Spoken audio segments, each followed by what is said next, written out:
Hay una pregunta que desde hace siglos ha pesado sobre la conciencia humana. Una pregunta que nos lleva, de hecho, al corazón de una de las ideas más revolucionarias de la historia. Hoy vamos a desentrañar esa idea, conocida como sola fide, que se traduce como solo por la fe, y veremos cómo se convirtió en un verdadero regalo de paz para un mundo que vivía atormentado. Y bueno, todo arranca con esta pregunta, que viene desde el libro de Job. Pero ojo, no es una cuestión académica, para nada. Es una inquietud profunda, casi existencial, que resonó con una fuerza tremenda en la Europa medieval. O sea, ¿cómo es posible que una persona, con todas sus fallas e imperfecciones, pueda ser declarada justa ante un Dios que es perfecto?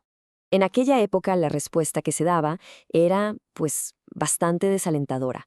La religión enseñaba que la salvación no era un regalo, sino más bien un salario que había que ganarse a pulso. Imaginen una escalera casi imposible de escalar que se construía peldaño a peldaño, con buenas obras, méritos personales y sacrificios constantes. Esto dejaba a la gente en un estado de ansiedad perpetua. Y esa ansiedad perpetua que acabamos de mencionar no era solo una idea abstracta. Fue, de hecho, la lucha personal y atormentada de un hombre la que encendería la chispa del cambio. Y aquí es donde entra en escena nuestra figura central, un monje alemán llamado Martín Lutero. Lutero no era un creyente casual, para nada. Estaba obsesionado con encontrar la paz con Dios. Se sometía a ayunos extremos, pasaba horas y horas en oración y se confesaba sin parar, buscando algún tipo de alivio para su alma culpable. Pero nada funcionaba. La culpa y la ansiedad simplemente no se iban.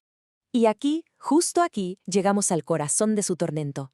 Para Lutero, la frase «la justicia de Dios» no era un consuelo, sino una fuente de terror.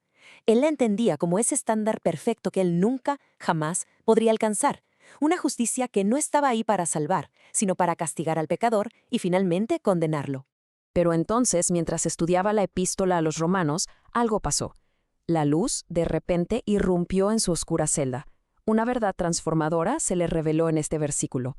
Romanos 1, versículo 17 dice: «Porque en el Evangelio la justicia de Dios se revela por fe y para fe, como está escrito, mas el justo por la fe vivirá». De pronto, Lutero lo entendió todo. La justicia de Dios no era algo que él debía alcanzar, sino algo que Dios le daba como un regalo a través de la fe.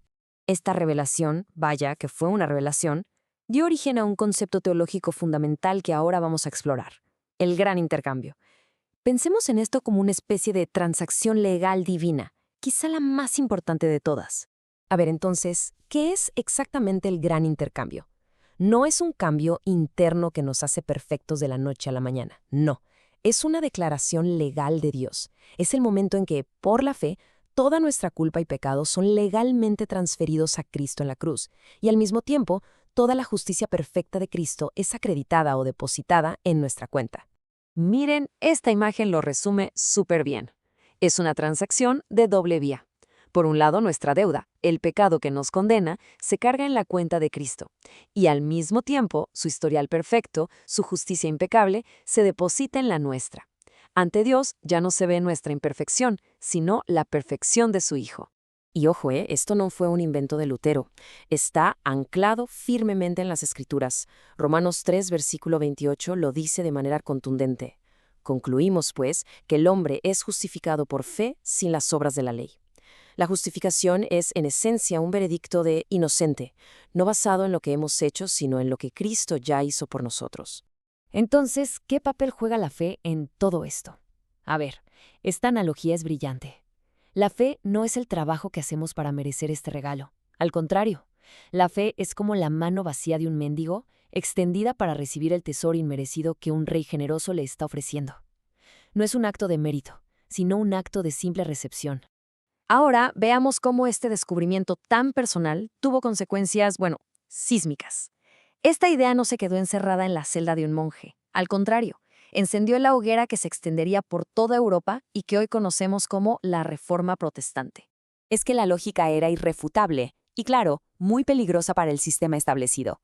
A ver, si la salvación es un regalo gratuito que se recibe por la fe, entonces prácticas como la venta de indulgencias, esos certificados que supuestamente reducían el tiempo en el purgatorio, se volvían inútiles, eran un fraude.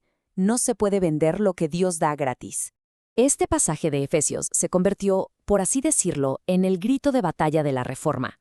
Dice así: porque por gracia sois salvos por medio de la fe, y esto no de vosotros, pues es don de Dios, no por obras, para que nadie se gloríe.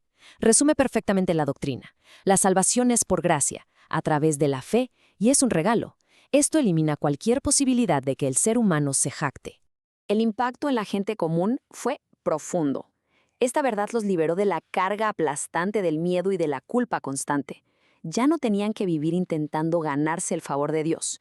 En su lugar, podían vivir sus vidas como una respuesta de gratitud por ese regalo inmerecido que habían recibido. Y así llegamos al legado duradero de toda esta idea. ¿Cuál es la promesa final y la relevancia que sigue teniendo la sola fide hoy en día? Vamos a verlo. ¿Se acuerdan de esa balanza del principio, con el plato del pecado pesando muchísimo? Bueno, pues la obra de Cristo en la cruz no solo quita el peso de nuestro pecado, sino que añade su propia justicia al otro lado, equilibrando la balanza de manera perfecta y definitiva. Y este es el punto crucial, el meollo de todo el asunto. La base de la paz con Dios no se encuentra en nuestro desempeño, en nuestros sentimientos o en nuestros esfuerzos diarios. No. Descansa firmemente sobre un evento histórico inmutable, la obra consumada de Jesucristo. Y cerramos con esta promesa inamovible que resume todo este viaje, de la angustia a la paz. Romanos 5, versículo 1 nos dice: justificados pues por la fe, tenemos paz para con Dios por medio de nuestro Señor Jesucristo. La sola fide, al final, no es solo una doctrina histórica, es la puerta de entrada a una paz duradera con el Creador.